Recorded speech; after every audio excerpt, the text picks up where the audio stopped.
wanted to try something that I haven't ever done before. I like doing that. I like pushing myself a little bit and like picking new things that never before thought about, and like I get a spark, I'm like, oh, that sounds interesting, and then I'm like, I'm gonna do it.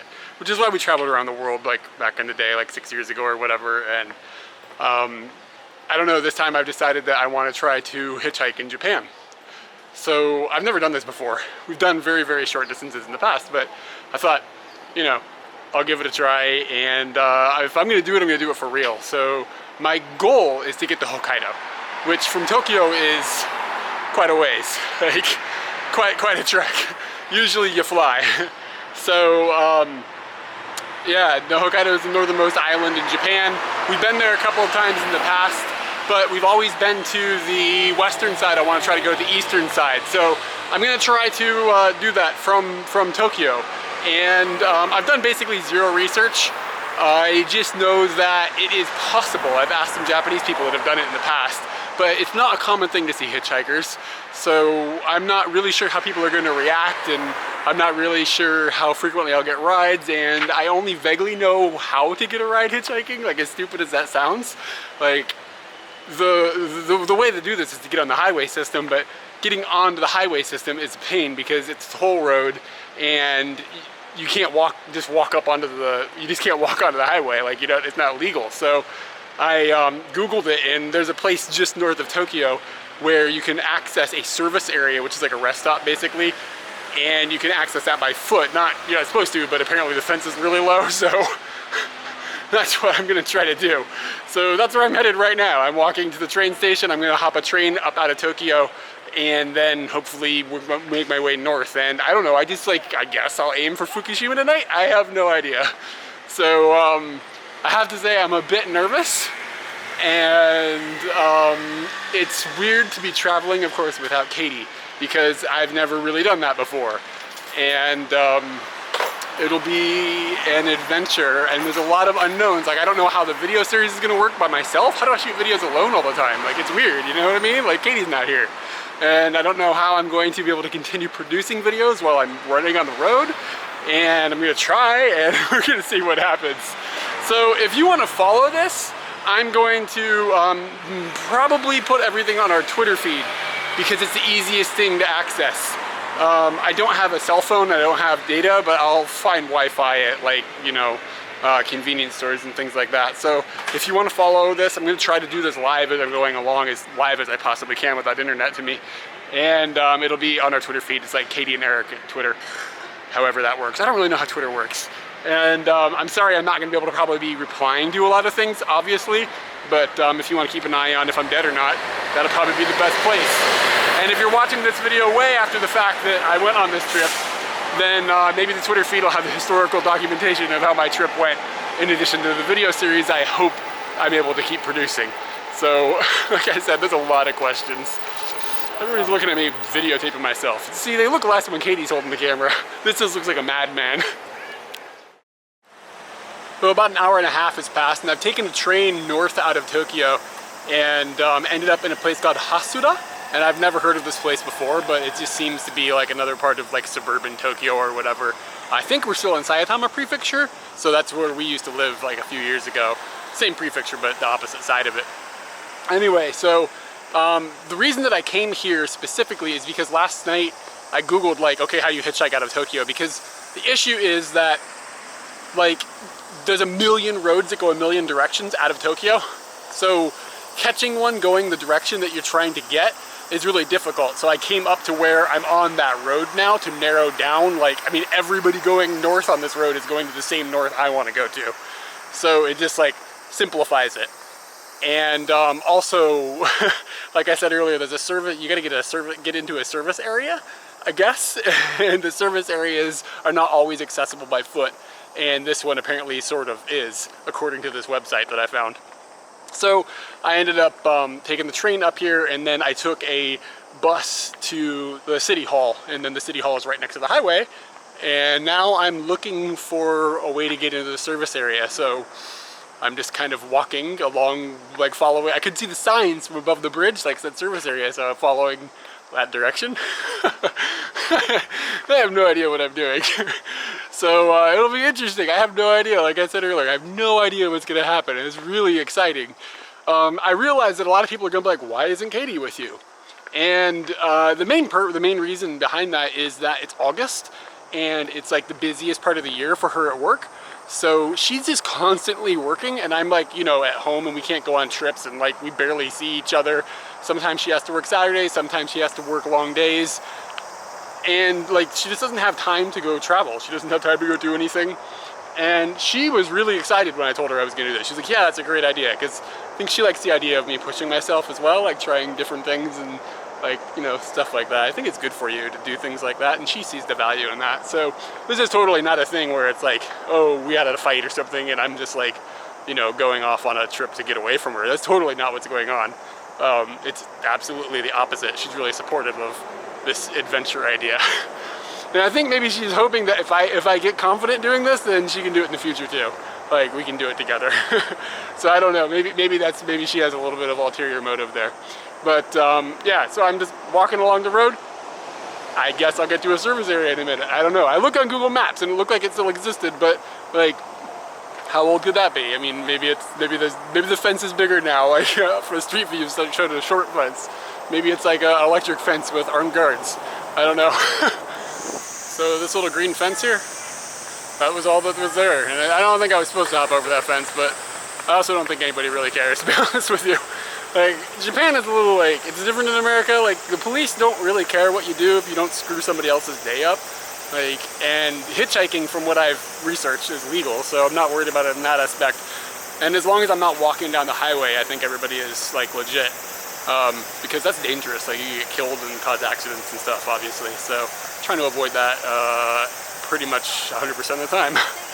So along the Japanese network of highways, there are these rest stop areas because Japanese people like to spend a lot of money on things, and apparently they like to stop a lot and like get drinks and hit the bathroom and things like that. And it's just, they have these huge service areas that are like, there's restaurants and they're selling omiyage, which is like souvenirs and like snacks, and there's really nice bathrooms and stuff. So it's like quite nice, like to go into, and there's air conditioning, and this one seems like all the other ones I've ever been in. So I think that they're just countrywide, kind of like copy-paste the same thing. But they're convenient, they're really clean, they're safe, and they're nice, so can't complain too much. Now comes the scary part. How do I get a ride? I'm not really sure. Being a complete noob at this, I was just like, okay, well, I don't want to have to buy a piece of paper over and over and over. Like, what if I decide I want to go a different direction? So what I did is I bought like whiteboard sticky stuff. Like, this is what you would like put onto something to make whiteboard, and I can fold it and I can erase it with a like a tissue or something like that. And I've gone ahead and just written north on it. And I've also learned that it's hard to write kanji really big. Like, you know when you write like English words like really big letters, like it feels really strange? Yeah, it's like that times 10 if you're writing Japanese apparently, because that was really awkward. So I'm going to stand somewhere where people can see me with this sign. Sounds insane, right? Like, am I gonna do this? Doesn't make any sense. What am I doing? Stood there for about 30 minutes with a sign, and then a really nice couple came up to me and they were like, yo, we'll give you a ride north. And I'm like, all right, let's do this thing. So they're in the bathroom right now. When they come out, I'm gonna get in their car and I guess I'm gonna go with them. But totally like chill people, like really clean and nice people, like surprisingly. Kind of like, you just kind of expect like a Yakuza looking dude in a truck or something, you know what I mean? But it's like some really friendly couple that looks like they have like, you know, good jobs and stuff. Amazing. Well, I'm now at a different service area. So yeah, I just rolled up the road with some really friendly, nice people. And it turns out they just got married and they are going on a trip around the world tomorrow. And right now they're driving their car to stay at a relative's house or something and then returning to Tokyo tonight, I guess. But yeah, they were like really excited to talk to somebody that had been to a lot of different places and stuff. And I told them about India because they're gonna go to India, and I was like, bring some antibiotics. And like, but they look really excited to go out on their adventure and stuff, and they gave me a hand, and that was a completely amazing experience. And they didn't kill me because, you know, they're Japanese, so they're really friendly and nice. So that was really cool. A little worried about the weather. It's looking like it's gonna rain, but worst case scenario, I'm at a service area, so it's not like I'm gonna get drenched. I can just sit inside, maybe just put my sign up in front of the bathroom or something, and maybe somebody will help me out from there. Now I have to decide where to stand again, and I think that's like, it's gonna take a little bit of like learning. Like I don't know what type of people like to, like you can, I am gonna assume like a woman is never gonna pick up a man, like, and I mean I can understand why I wouldn't if I was a woman either. But you know, you gotta like see, is that person the type of person that would pitch up a random white guy on the side of the road at a, you know, in the middle of nowhere on a highway? Like, is that the right person? And you gotta kind of like learn that, I think. So I think that will also determine where I stand, because they split where the cars come in from where the trucks come in, and maybe like truckers are more likely to pick you up than other people. I don't know. And like, yeah, so I got picked up like last time. I guess it was like 30 or 35 minutes or something. I'm not sure if that's good. That seems fast to me, or if that's bad. So, I mean, I would think hours and hours would be bad, but 30 minutes, like whatever, 30 minutes is 30 minutes. That seems pretty good, right? So for my first shot, I guess I did the right thing. You can tell I'm pretty giddy. Like, this is just a really, really strange experience for me.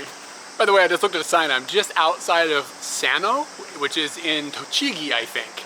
So, I mean, they could only take me so far because they're getting off the highway soon and then going, you know, to drop off for their car or whatever. So I didn't get like a really, really far distance. I'm guessing time went like to me, so I really don't know how far it was. I'm guessing like 50 kilometers or something. I guess I'll look it up later and see how far it was. But I mean, it was further than 0. And now I'm definitely outside of Tokyo, which I was not outside of like the metropolitan Tokyo area before. As you can see, there's green. That's lovely to see. I haven't seen something like that in quite a while. At this rest area, they've got this hill thing.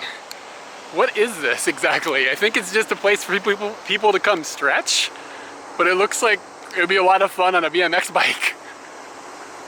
So a lot less cars are coming to this one than were coming to the other one, so that's got me a little bit nervous, but it also makes me wonder if because there's less cars, people are going to be more inclined to be like, well, there's not so many people here, maybe I should help. So I wonder if that just balances out. We'll find out. I had a family come up to me and they had like this amazing wiener dog. I was like, I'm gonna get a ride with this wiener dog, and the lady was just like, you know, I don't have any room in my car. I was just curious to see, you know, where you're going and stuff. I don't know, maybe she's just scoping out my personality, but she had a big family and I just saw him drive away in a small car and a wiener dog, so I think that maybe this might have been a chance for her to chit chat with me. But she was nice and everything, but I'm still standing here and it's starting to rain, and I'm wondering if that's going to play into my favor because people are going to start to feel pity, or if it's just going to end up with me being very wet. The sprinkling is picked up, but some people gave me an umbrella, so now I have an umbrella. Japanese people are amazing. So something that's hit me is that because there's no access to these service areas, like by foot, I'm essentially stranded here right now until some like stranger decides to pick me up. Like, I'm on this little island and I can't really get off of it.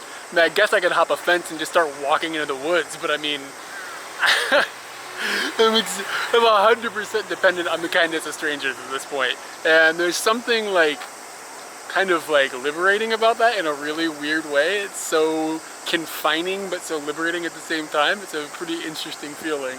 So here I stand. Rain stopped. What I can suss up here is that small cars might be a problem here because everybody's got full cars.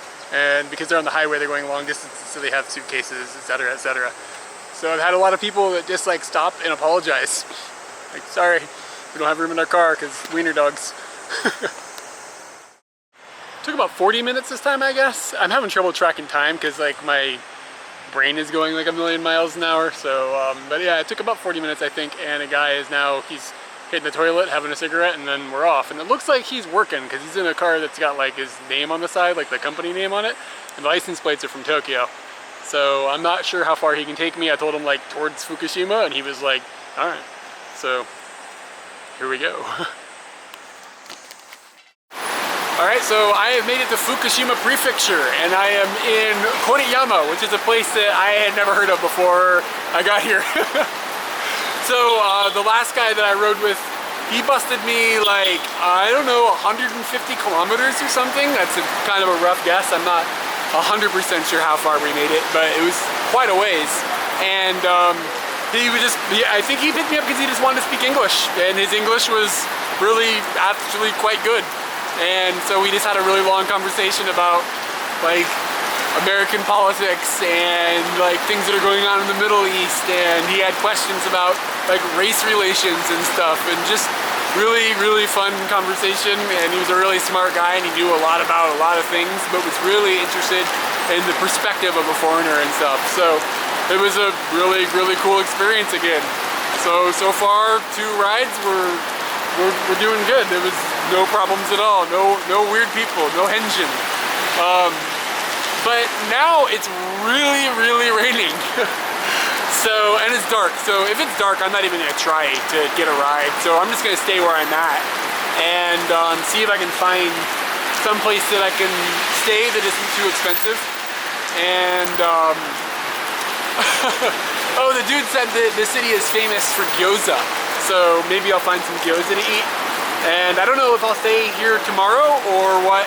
And I had no idea how to get back to the highway from here. So that's gonna be a completely, like a whole nother adventure tomorrow or whenever I decide to head north.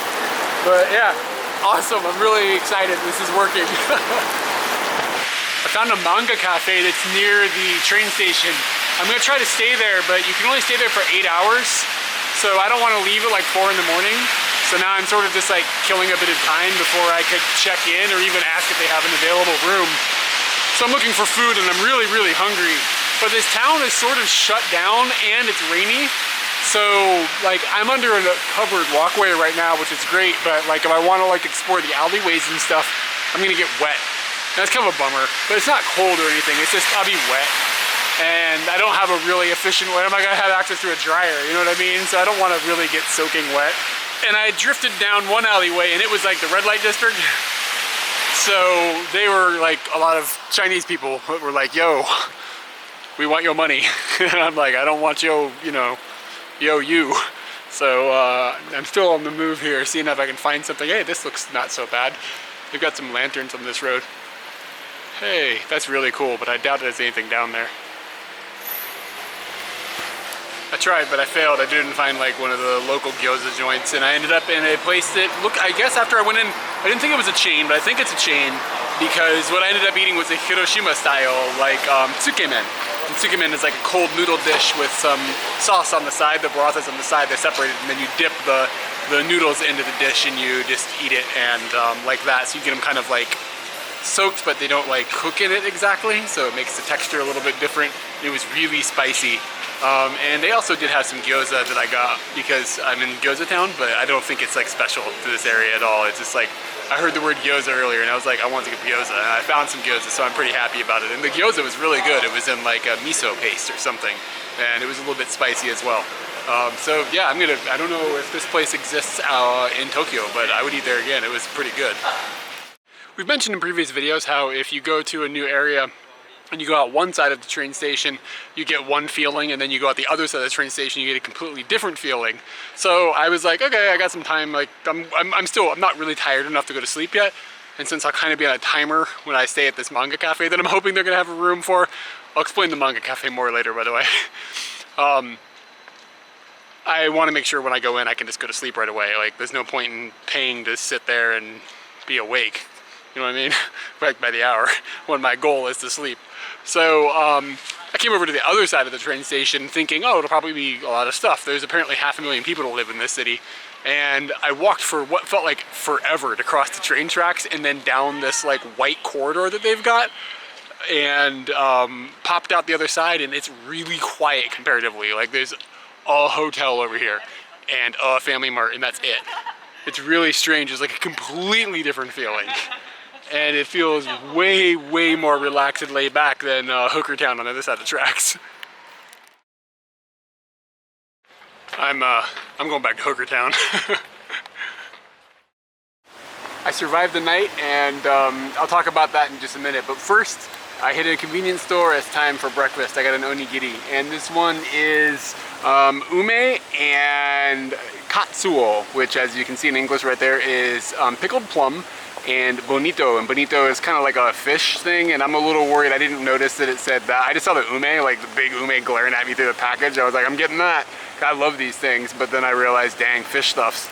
So I don't know if I'm gonna like this or not. We'll find out here in just a second. And I'm getting smart already. Like, I opened it because Katie's not here to hold the camera while I open it or whatever. So I did that in advance so that I'd be able to kind of eat it without completely looking like an idiot. So you can see that it has got bits in it of ume, and I don't see anything like that looks like fishy stuff, but I'm sure it's hiding in there somewhere, unfortunately. Ume is such a strong flavor that you can't taste anything but that. So yeah, it's good. I took a bunch of like pickled ume plums back to America once and gave them to my friends, and everybody hated them. My parents hated them, my family hated them. So I think that maybe I just might be unique as an American who can tolerate this flavor. But I do have other friends that live in Japan that like them as well, so maybe it's an acquired taste. So anyway, last night I ended up staying in something called a manga cafe, and I've known about these for years and we've never utilized them. And I don't really think we've had a reason to not utilize them. It's just been like a thing we just were like, it seems complicated and blah, blah, blah. So we just never, I don't know, we never did it. And having used it now, it's probably saved me money. It was convenient because of its location, and it was more expensive than I'd like it to be, but it wasn't ridiculously expensive. So basically what these are is, it is a place where you can go and you rent like a little room, kind of. So they have a big room that's full of sort of like cubicles, and each cubicle is private, and you can get one with a chair in it, or you can get one with just a flat mat in it. And I got one with a flat mat in it because I wanted to sleep. And I think most people are using these for this purpose, for going there and sleeping. I don't think people just go there and chill for fun in the middle of the day, but maybe I'm wrong. I've heard about people living in them and stuff, so I don't know, people use them for all sorts of things. But like on the surface, like Manga Cafe, they have a bunch of magazines, like a rack of magazines and a bunch of manga that you can read, and I think that's how they kind of originated. And then over time, the internet showed up and they added computers to them. So you've got all these little booths, and in the little booth is a computer, and some of them have got TVs as well, and I think some of them have game consoles, but I'm not 100% sure. And you go in the little room and you pay by the hour, and you can sleep or do whatever, because let's be real here, this place has got a bit of a spermy vibe. Like, there's people with computers and privacy, sort of, and you just kind of get like, you know, a lot of Japanese people live in small houses with their whole family. Some people might need a few minutes to get away. You kind of get the impression that might be what's going on. And in the bathroom, there is like a poster for like rent some, you know, adult video type stuff on the computer. And it actually, I thought it was funny, it said you can put it on a USB stick and you can take it away. Like, it said like takeout porn, basically, is how it would translate, I guess. Thought that was nice. So anyway, but the place is safe and very clean, and the staff was very friendly, and it was very nice and everything. Problem for me, I'm 2 meters or 6'7" in height, and the little cubicle, if I lay diagonal, I barely could stretch out. Like, I couldn't stretch my feet all the way out, but like I barely fit like laying flat, you know? So it was a little small for me, but I usually kind of sleep like curled up in a ball, sort of, so it was no big deal. They also had like a rack of towels and extra slippers and like different things that you could use. And there was like a shelf of snacks you could buy. And they also had a drink bar, which was free, which had like sodas and orange juices and waters and stuff that you could just refill on your own as much as you wanted, and then, you know, keep drinking that stuff. And I just got water, but I saw some like Calpis and I saw some orange juice and stuff. So the environment in there is very quiet, and they are playing like a very light music that could probably go away, to be honest with you, because when you're sleeping, like, it would be nice if it was just silent, but maybe the light music is better than hearing what the people in the other booths are doing. Whoa, I can hear the Shinkansen go by. Anyway, so yeah, the whole experience was pretty okay, I guess. I was there for like just about 12 hours. I stayed longer than I think I needed to. I could do a lot less next time. I could probably do 9 hours or something like that in the future and be happy. While I was there, I had the opportunity to take a shower. And you know, I made a video in the shower. I'll just drop the video in here so that you can see firsthand what it was like in the shower. the shower's been a bit of an adventure in itself. So I woke up this morning and I was like, okay, I want a shower. And like the reason that I chose this place over a place down the street is because they had showers available. So I was like, all right, let's do this thing. And I had seen that the showers cost like a few hundred yen or something to use, and you could use them for 30 minutes, which is kind of annoying. It's like they keep like adding on things if you want to do things. It seems cheap on the surface, but I think it's still going to be cheaper in a hotel. Anyway, so I went and I was like, hey, how do I use the shower? And the girl was like, oh, they're occupied right now, but we'll call you in 30 minutes when it's ready. I was like, sweet. So I go back down to my little cubicle, and 5 minutes later this lady comes, and she's like, giving me this really long explanation about like how the shower isn't ready, and she's really sorry, it's gonna take longer, and like it's only been like 5 or 10 minutes or something. And then like 5 minutes after that, which is still within the 30 minutes, all these alarms start going off, like in the whole sleeping area. Like these red lights are flashing and like rah, rah, rah, and I'm like, what is the place on fire or something? And the lady comes back down to me and she's like, shower's ready. So I'm not really sure if the alarms are related to the shower being ready, but nobody was panicked about this like rah, rah, rah, and all these like red lights, and like it's like, what is happening, you know? So anyways, then I came down and I went to the lady to show me where the shower was, and she showed me where the shower was, and she brought me to the little room, and I thought I'd show everybody. And it's so Japanese in this little room because everything is just so like, so you come in this door here, and you lock it, of course, and of course there's a genkan for you to take off your slippers. You take off your slippers, and then they've got this little box, and this little box is for putting your bag into, and because it would be weird to set it on the floor, which is not where the shoes are supposed to go. It's like a clean floor, you know. I like it. I mean, I'm making fun of it, but I really do like it. And of course there's a bath there, that's not a toilet. I guess it could be. There's a little trash can that they had nothing in it, so I'm assuming they change it every time somebody uses the shower, so that'll be cleaned for the next person.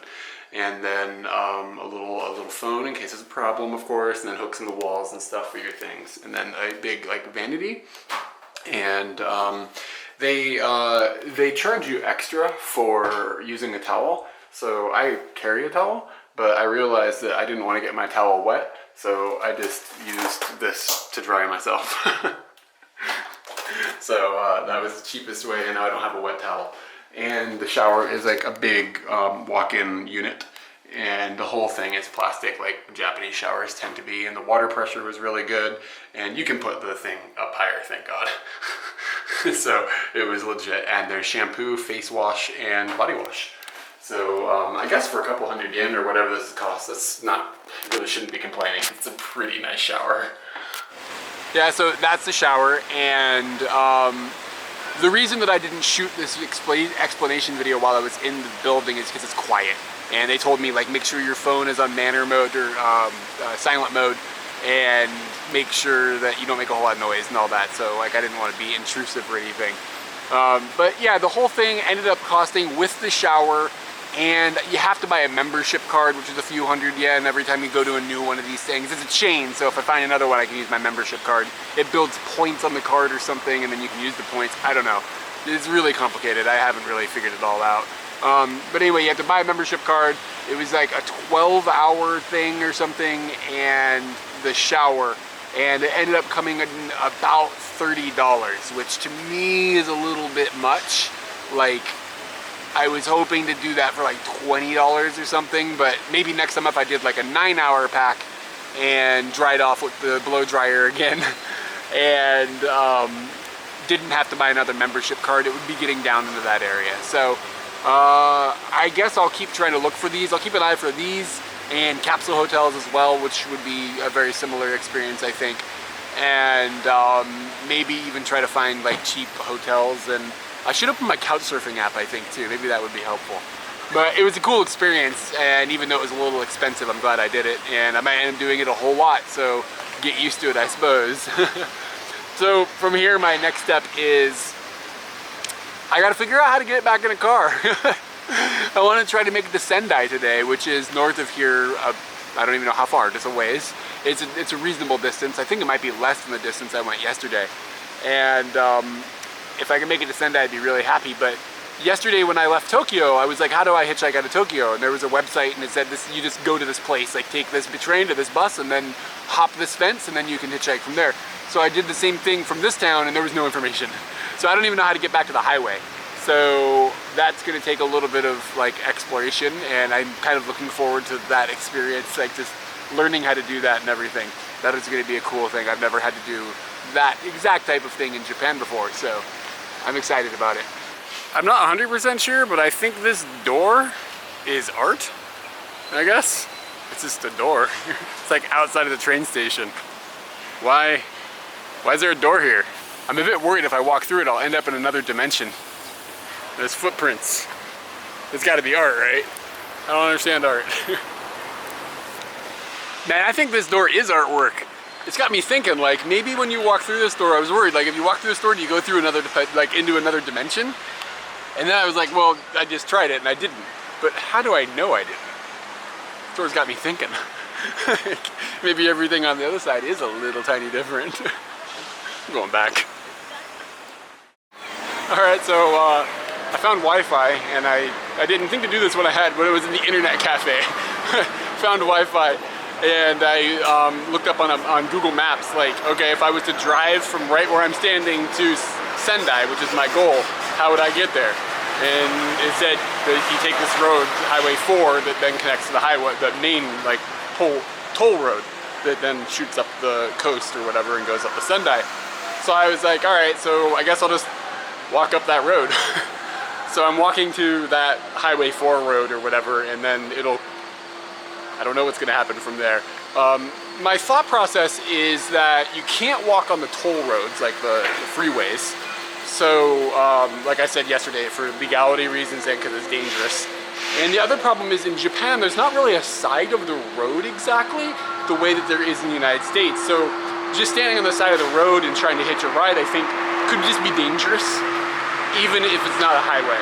The other problem is that people don't have any place to pull off, like exactly, like it's not as convenient, I think. Maybe when I get to Hokkaido and it's a bit more naturey, it'll be different, but around here, I just don't see a way for people to easily just pull off and be like, oh, we'll give you a ride. So what I think I'm gonna do is go up to where the freeway is, the toll road, and before the on-ramp, I'm gonna try to find a convenience store. And then I'm gonna stand at the convenience store with my signs, the thought process being, a lot of people will probably stop at the convenience store before they like get on the highway to get like, you know, a snack or a drink or something like that. And a lot of people like kind of like congregate there for long trip purposes. So that's my guess. We're gonna try that. I'm not really clear how far that is. I didn't look at that part. These people should be careful what they name their ice cream, otherwise Russia's gonna annex it by accident.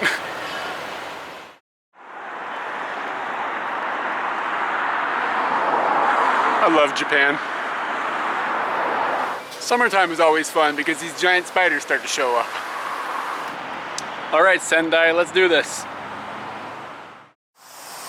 So I walked for quite a ways, probably an hour or something up that road.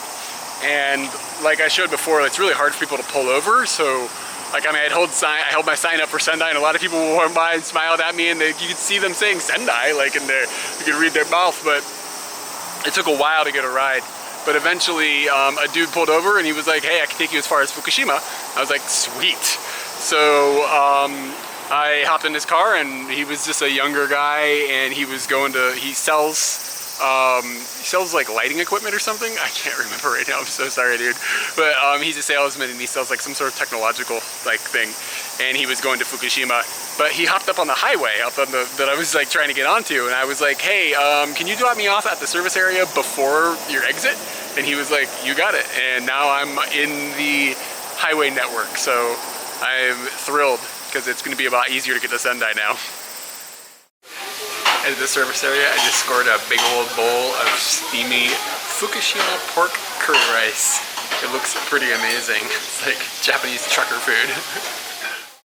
That last little service area I was at for maybe an hour, there weren't very many people coming there for some reason. Maybe it's just not a place where people stop, and it wasn't a very big service area either. It didn't have like a gas station and stuff, so I think it's called a parking area. It says the service areas and parking areas. It's a parking area. But I'm at a parking area now, and that's what it's labeled. I've gone another 50 kilometers or something, and there's a gas station at this one. So I'm not really clear on what the difference between a service area and a parking area is. But anyway, long story short, what ended up happening is this kind of an old dude kept walking back and forth, and he never really made contact with me, and eventually he came up to me and he's like, "Are you waiting for somebody?" And I was like, I'm just hitchhiking, and he was like, "Okay." And he's like, "Where are you going?" I was like, "I'm trying to go to Sendai." And he tells me, like, he's like, "You're never gonna get a ride here." Like, he just says, like, that flat out, like, "You're not gonna get a ride here." And he starts going up to people, and like, they're like, he's just going up to randos, and he's like, "Are you going to Sendai? Are you going to Sendai?" And these people are like, "Whoa, dude, what's that going on?" I mean, you know, I'm just trying to be kind of discreet about it, you know, chill with a sign and a smile and just wait for the right person to come. And he's just like going up to like families and single women and like just anybody. He's like, "You have," and I'm sitting here like, why is he not offering me a ride if he's so concerned? Like, I was, whatever, okay. So eventually we talked a little bit, and he said he was going all the way to Sendai, so he couldn't take me. And I think that there might be a breakdown a little bit because there's not that many hitchhikers here. People don't get that they can just take me halfway, like, that's cool. So I'm trying to tell him, like, just the next service area is cool, like, you know, whatever. And eventually it kind of clicked, and he was like, "Oh, okay. I can do that." And then he goes, "Oh, but there's no room in my car." I was like, "Okay, that's okay, like, no problem. I'll just wait for the next person." And I told him not to worry. And he went and he got his wife, and his wife came, and she spoke like incredible English. She was an English teacher for 37 years. And I didn't describe this dude. So this dude is like super excited Japanese Larry David. Is the best way I can explain him. He's just bouncing all over the place, and he's a really, really nice guy, but he's just like, there's a lot going on in his mind, and he's just like firing it out at all times. And he's from like Akita, I think, and his Japanese pronunciation is like hardcore old man pronunciation. So it can be kind of hard to follow, and he would speak in kind of English and going back and forth between English and Japanese, and it's like, what are we saying here? It was a complex situation. And then his wife came, and she was like an angel, like angelic, like English, and like perfect like enunciation and pronunciation and everything. And what they ended up doing, like, they were going on a trip or something, so their car was like crammed full of stuff. So what he ended up doing is like pushing a bunch of stuff to the side and then like kind of climbing on top of it. And then he just sat on top of it all in the back of the car, like crammed like up in the little corner. And I'm like, "Dude, is this okay? Like, are you all right?" And he's like, "Yeah, of course, no problem. Let's go. And he was excited to go. So we rolled down the road for a while and just talked about like her experience teaching. And he was an engineer or something, and just talked about their lives and stuff. And they asked me about me, the normal kind of get to know you stuff. But yeah, I couldn't believe that guy climbed on top of all his stuff. He was like, "Let's do this." And it was fun, the whole thing. I was sitting in the car, and I was like, 10 minutes ago, this old man was telling me I'd never get a ride. And then I was in his car. It's really funny. So anyway, I'm in another service area. I'm getting kind of close to Sendai now, and I am going to go out there and wait. It's 3:45, and I'm in Sendai. The next ride that I got after the old Larry David dude was like really easy to get. I just stood there with a sign that said Sendai Shi on it, and like this couple, I don't think they were a couple, but it was a man and a woman. They came out of the place, and you could kind of tell she was like kind of like, "We should get that, we should pick them up, we should pick them up." And I think they were like co-workers or something. And he was like, I don't know. And they sat in their car for a long time, and then they pulled up and they were like, "Hey, we can take you to Sendai." And I was like, sweet. Like, you can just kind of feel it. I'm starting to see that. Like, you can see it in their eyes that they're like, this might be fun. So yeah, they worked for some sort of construction company, I think, and then they were on business today, so they were in their business car. That's happened to me like 3 times now, where people in their business cars have picked me up, and that surprises me, to be honest with you. Like, I would think they would be worried about getting in trouble from their boss or something, but it just seems like, oh, whatever, we'll pick them up. So that's working out really good for me. And it was another wonderful experience. And now I'm in Sendai, and I'm gonna try to contact some friends. On my last ride, I asked the people in the car if they were from this area, and they said they were. So I was like, "What's like the famous thing to eat here besides gyuton," which is beef tongue, cow tongue? I've had that in the past, and one time was probably okay. Like, it wasn't bad, it was just like chewy. So I was like, what else do they have in Sendai that's good? And she told me that they use an ingredient called zunda. And zunda is, the way she described it was, she said it, I don't know if it is edamame or if it just is similar to edamame. And then she said they like squish it up. So I don't know, it's some sort of bean. It's like a green bean that maybe is edamame or maybe not, but it's squished. And they make it into like ice cream, and they make it into, she said mochi, they put it inside of mochi and stuff, so lots of different things. And she recommended specifically the smoothie. So I've gone and gotten one, and it's a little small, but that's okay. That's probably enough for me. So this is a green bean smoothie. And I asked her if it was sweet. She said it was sweet. Well, I haven't tasted it yet. Let's find out.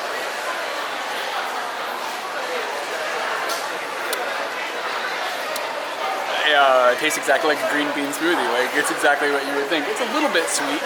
To an American palate, probably not super sweet. It's good though. At first I was like, it's a little just edamame, but when it processes in your mouth a little bit and like that gets around like your taste buds, yeah, hey, this would be a thing I'd drink more of if I lived in the area. That's really good. I wonder if I can find this in Tokyo. Man.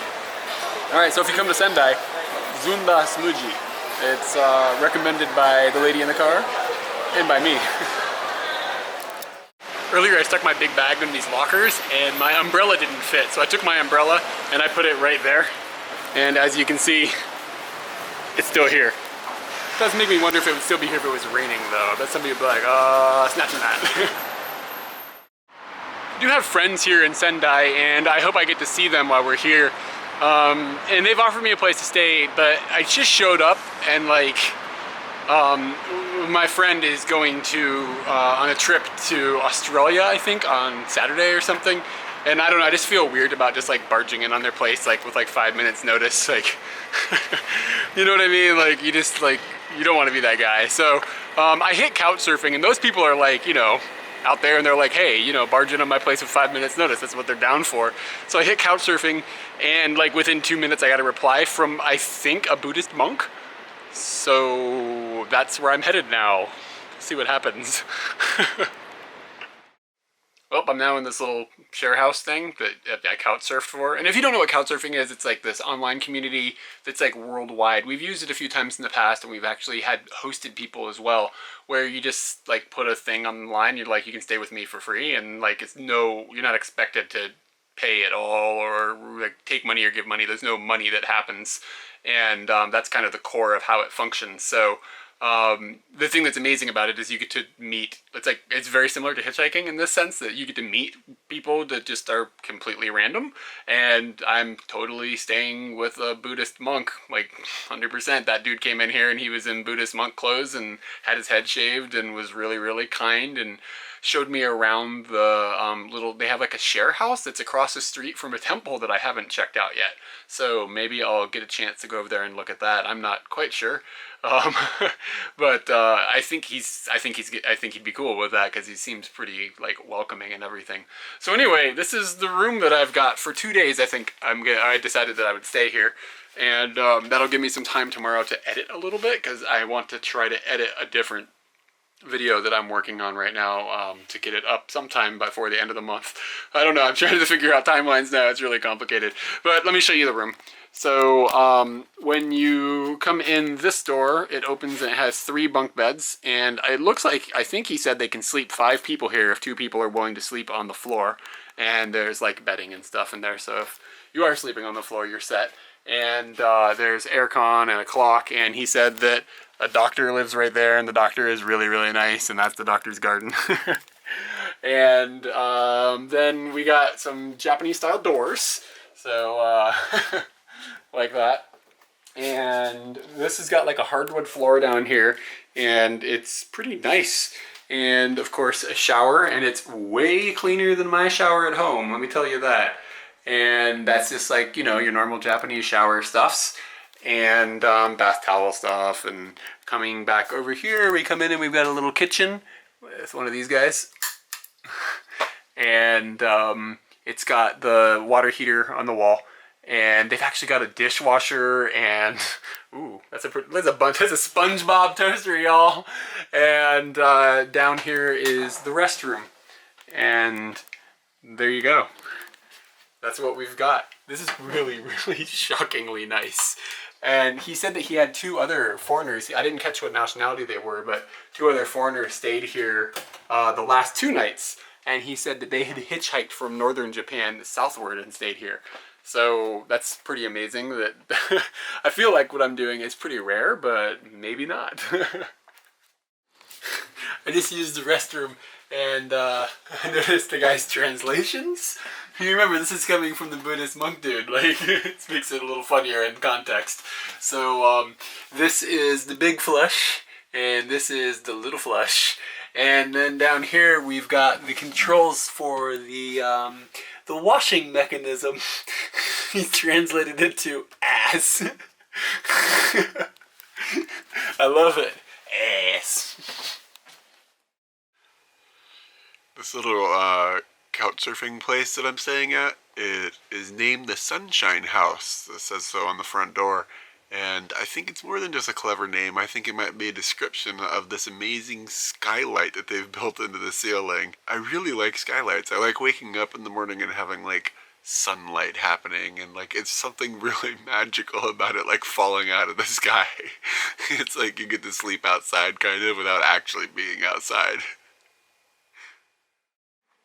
So, like I said, I'm staying with a couch surfing host at the moment, and I've got like this entire little building to myself. It's amazing. I just went to lunch with the guy who I'm staying with, essentially. And I think I mentioned already that he is a Buddhist monk, and he runs a temple here that is 400 years old. And it's like his great-grandfather was the first person in his family to be the person who ran it, and then his father, and now him. And he's in his 50s, but like when I saw him yesterday, I was like, oh, this guy's 30, but like 50. But I guess, like, you know, if you get up and meditate every day, and he eats healthy, and he's a vegetarian, and all those things, like, I was like, whoa, you're 50? Because he told me he had a 16-year-old kid, and it was his youngest of 4. I was like, what? How is that possible? So anyway, we just went out to lunch, and he took me to an Indian restaurant that is amazing. It was, like, some of the best Indian food I've ever had in Japan. It had those, like, authentic Indian spices and flavors that I feel like a lot of Indian food in Japan tends to miss. And the way we got there, this guy's a trip. So the way we got there is we went over to the temple and we hopped in his smart car. He's got an electric smart car. And then he turns the car on, and immediately it's like, it's blasting trance music in the car. Keep in mind, this dude is like a monk, like straight up. Like he is bald, he shaved his head, and he's wearing that, you know, that monk gear. Like, it's not the orange one, but it's like a beige, like, you know, traditional like looking monk clothing. And we're like rolling down the street in his smart car, and this thing accelerates like a bullet. Like, if you've never been in an electric car before, even those smart cars that you think you're like, oh, that's a cheap little car. No, this thing is like a rocket. And we're like rolling through the city, like blasting trance. He's got his smartphone and stuff. This dude is amazing. And he told me these amazing stories about how he met his wife, and like they had met 10 years before and then randomly met again, and like just all these really cool stories about himself. And he's a very, very cool guy. And I asked him, I was like, why do you do this couch surfing thing? What's the deal? And he said he basically does it just to keep his English strong. Like, he likes to use English, meets a lot of people, meets different people, and of course gets to practice conversation and stuff. And then if they're interested, show them the temple and stuff. So I'm hoping tomorrow morning, before I leave Sendai, I'll be able to skip over there and get a look at this temple and see what's up. Yeah, I hope I can get a little bit of footage about it too, because I'm starting to feel like that this series so far has just been me explaining things that have happened, because most of it is about people I'm meeting, and I'm just not comfortable like firing a camera up and putting it in front of somebody. Like, it just seems unnatural, and I feel like it might make people nervous a little bit, and I just feel like it might cheapen the experience of meeting people if you're just like, they're going to put up walls as soon as the camera happens. I worry, you know? And so I'm a little like conflicted on how to cope with that, because I would love to share some of this stuff firsthand with people, but on the other hand, it's like, maybe it'll become diluted if I get the camera involved, if that makes any sense. So at this point, I'm trying to just kind of like, these are the types of people you meet on this type of adventure, and weave in things that are happening as much as I can. But hopefully I'll get some footage of the temple if it's not rude to do so, and then at least get to show a little bit about that. But I can't get over the smart car. I can't get over the smart car with the trance. It's like blowing my mind. Oh, by the way, while we were at lunch, the monk's wife called and was like, hey, some crazy guy stabbed somebody near Sendai Station. Just really, that kind of thing doesn't happen in Japan so often. And she said that he stabbed somebody, I guess, and ran off, and they didn't catch him. So there's some crazy guy with a knife running around pretty close to here. So I locked the door. I look in the Sendai newspaper online to learn about this guy who stabbed somebody, and it turns out it was like a dude with like kind of long scruffy hair and a mustache, and mustaches here are pretty rare. So now that I've come down to where the train station is, this all happened at like 7 a.m. It's like almost 4 p.m. now, so this is a long time ago. And if you're curious, I guess he just went up to some random high school girl or something on the platform of the train and like stabbed her with a knife. I guess she's okay, but they didn't really explain. They said she went to the hospital. But anyway, so now I'm on the look for a man with a mustache. And if I find him, I'm gonna have words.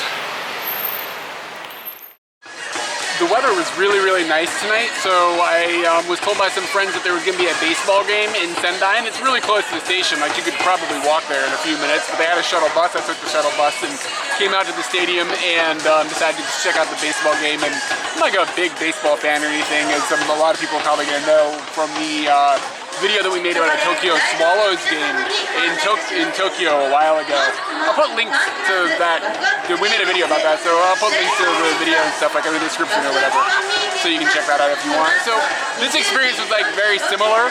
I feel like the stadium is a little bit smaller, but it seems like the people that come to this game come all the time. Like, you just kind of get this vibe where it's kind of like, because you're in a smaller city, it's more of like a tight-knit type of thing or something.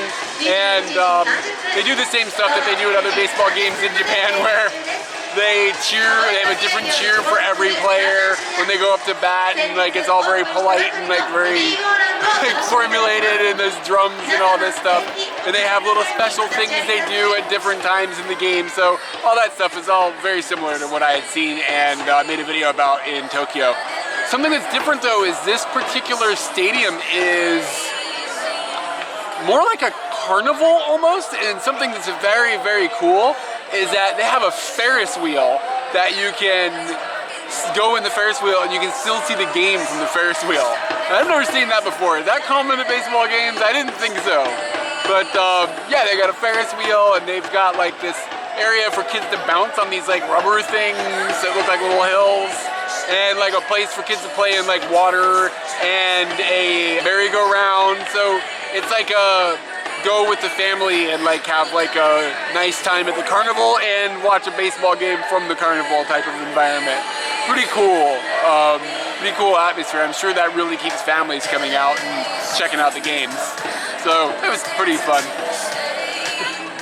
The kid joined me there for a second. And then he fell down a hill.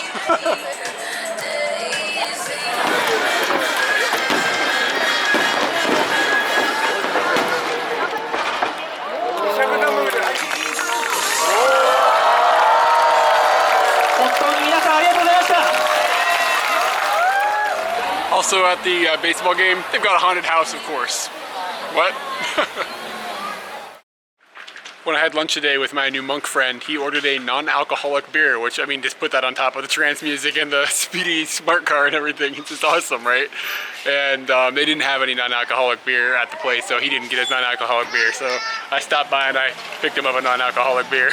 So now I can say, if I just abbreviate some of the words, I once bought a monk some beer.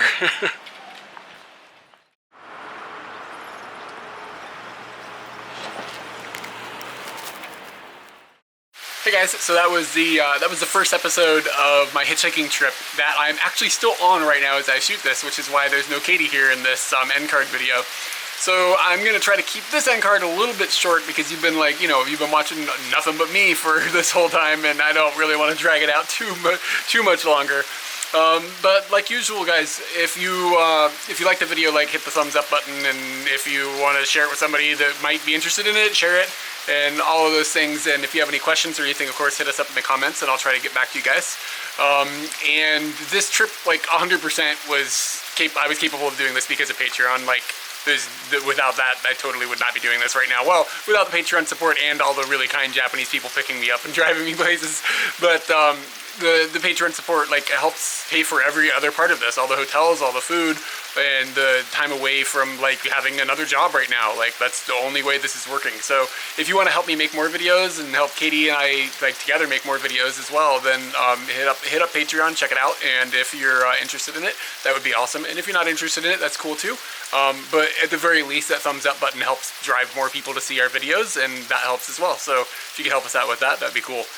I don't want to give away too many spoilers about the trip that I'm on right now. I want the videos to speak for themselves.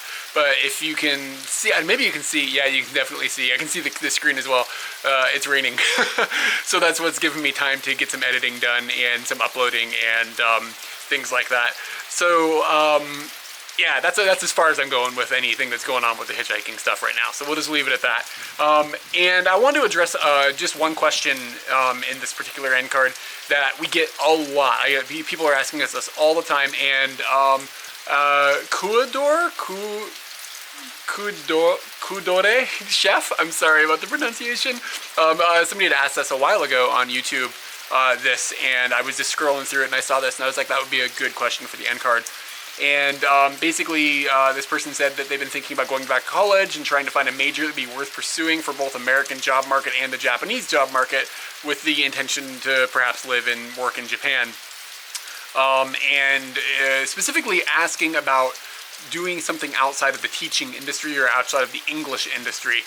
And honestly, so my standard answer is that working in Japan outside of the English-related industry is not impossible, but very, very difficult. And the reason being is that you're competing with Japanese people, and Japanese people are well educated, and Japanese people have a one-up against you in most cases because they speak and specifically read Japanese at a native level, obviously, as they're Japanese. So to compete with that and find a job, let's say you are an architect or something, to work at an architecture firm in Japan, and finding work is going to be tricky because everybody that also is applying for the job can read Japanese. And you're like, okay, so I'll learn to read Japanese. Well, that's going to take you about 15 years legitimately to get to adult professional level Japanese reading. That's just the facts. Japanese teenagers are just able to read newspapers. It's not a simple system. So, I mean, you can get yourself to the point where you can speak Japanese, and be able to converse and probably even work in a professional environment with a little bit of study in that direction. But being able to read is the huge part of it that becomes very difficult. So what ends up happening is people will end up working for, you can work for an architecture firm, but the majority of the reason that you're there is probably because you speak English and they have some sort of tie with the English world. So getting out of that English environment is difficult. We have known people that have been bankers here, and they're bankers because the bank is somehow tied with foreign banks, and they work as that interface between the two. So, if you happen to have a very strong Japanese ability, you don't need to hear what I'm saying because you already know, how to get into the Japanese working environment. But if you don't, almost always you're going to be regulated to working in an English environment. And that can be teaching, or Katie works at a translation company now, and she doesn't do translations, but she does proofreading of the documents that have been translated from Japanese to English. Now, that's not teaching, but it's still, she has a job because she speaks English better than Japanese people do. So she is special in that way, because otherwise, she'd be, competing for jobs against Japanese speakers, and in every other way, they would outgun her. So, like, you gotta think about that from a Japanese company's perspective. Why would they hire a foreigner for a job that is easily filled by a Japanese person who is a native speaker, native reader, etc., etc.? So the other way that I've seen people get into working in Japan is maybe they work for like a large company, like maybe a foreign company or something. So for instance, Amazon. And Amazon has got a presence in Japan. And I know people that have worked like the Amazon data centers or worked for the Amazon Japanese offices that were foreigners living in Tokyo or whatever.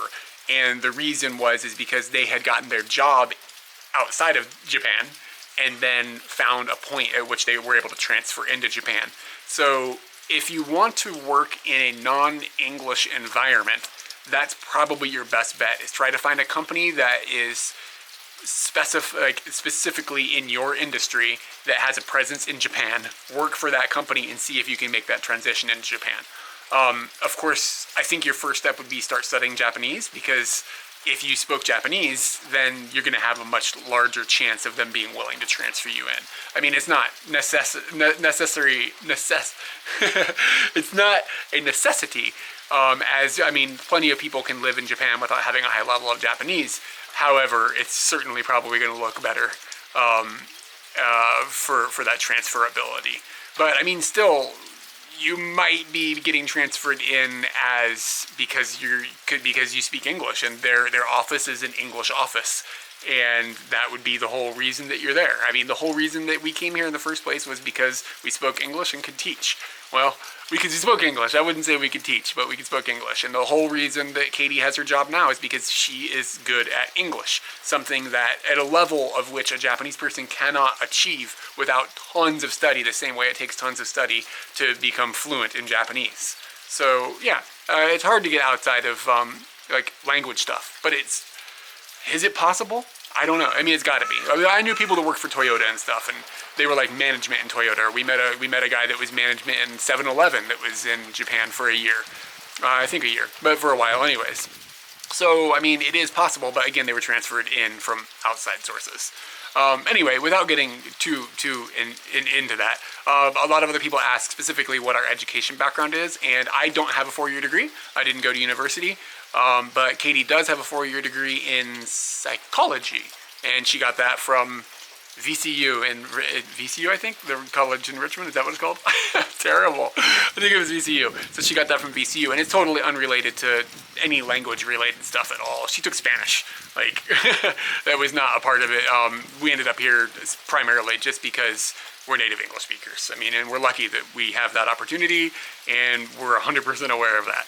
But yeah, if you want to get into Japan, step one, probably teach English. Is like 99% of the time how it works. I mean, there are exceptions, but the cold truth of it is that's really what I've seen from just about everybody we've met here. So yeah, anyway, that went on longer than I expected it to, but hopefully it was informative for a few people, and hopefully people understand. But don't take it as gospel. Like, there's other ways to get in. I'm sure other people have seen other things. It's just like from 5 years of being here, that's the circle of people we've been around. Those are the things we've seen, and that's kind of my opinion on it, I guess. So anyway, yeah, thanks guys for enjoying. I hope you enjoyed this video, because there's no Katie, and I always worry about that because like too much me. And I just talked for another 9 minutes, of course. So anyway, okay, and thanks guys.